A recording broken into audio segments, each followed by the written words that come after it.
Hey guys, Clifford from Telescene Tohoku speaking. Stay tuned for 5 different ways to learn Japanese in under 5 minutes. Let's go!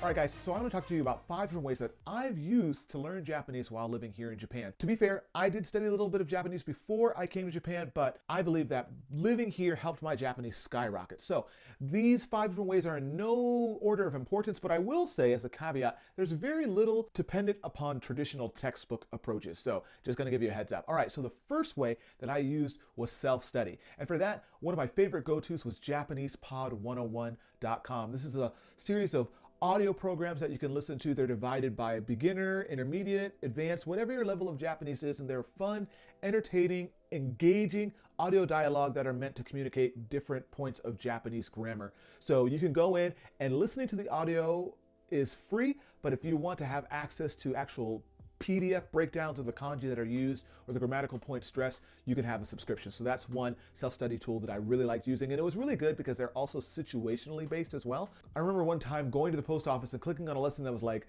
language to use in the post office, and it was very useful for me sending my letter to the US. So that's one tool that I use. I also use White Rabbit Press flashcards.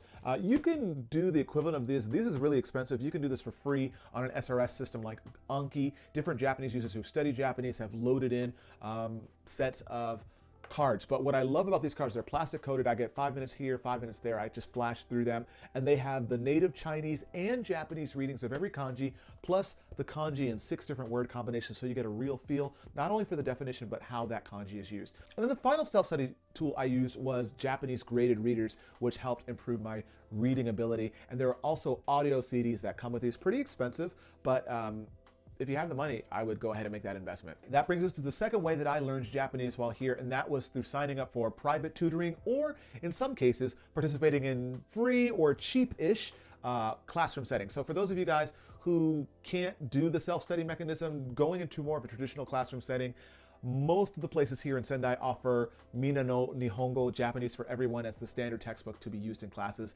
You have beginner classes, level 1, level 2, and then you have intermediate classes, so that's also an option. Having a private tutor is good. They can gauge your level and you can do something more advanced. I had a private tutor once who was taking me through Japanese essays, and I was reading them, picking up lots of new vocabulary, talking about topics that were really of interest to me. So the third way that I learned Japanese was by doing a language exchange. If you go to the International Center in downtown Sendai, you can often find in the Koryu Corner Center people who are advertising free language exchange. Usually over a cup of coffee, they will teach you a little bit of Japanese and you can teach them a little bit of English in return. I find that's a very good way of getting outside of standard textbook Japanese. It's a lot of fun, and topics can vary depending on your partner. I, for one, love to use this textbook. It was really good. This textbook is aimed towards Japanese people who want to learn English, and I, as an English speaker, could go through this textbook. It was divided topic by topic. There was an English introduction as well as a Japanese translation. So I would naturally teach the English introduction to my friend. They would teach me how to read the Japanese, and they would tell me, oh, we don't really say that, and I would do the same for the English. And there was lots of drill and repetition. So it helped me and my language exchange partner really have structured times of talking with one another, and that was really cool. Method number 4, having Japanese friends, because guys, who doesn't need friends?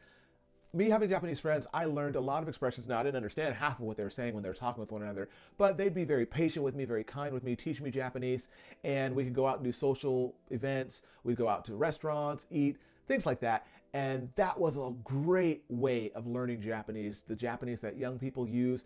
Plus, I picked up a lot of grammatical Japanese that I came to understand years later. It's like, oh, I understand this, I understand that, because my friends were using those expressions all the time. And then the 5th and final way that I learned Japanese was just to have fun doing what I already enjoyed. In my case, I was playing video games, so that means I would play video games in Japanese like Final Fantasy, Mega Man, and that meant I had to buy the strategy guides, which were all written in Japanese, helped me bone up on my Japanese. That was cool. If you like cooking, go ahead and take a cooking class in Japanese, or if you like, playing soccer, do that in Japanese. Do what you love in Japanese.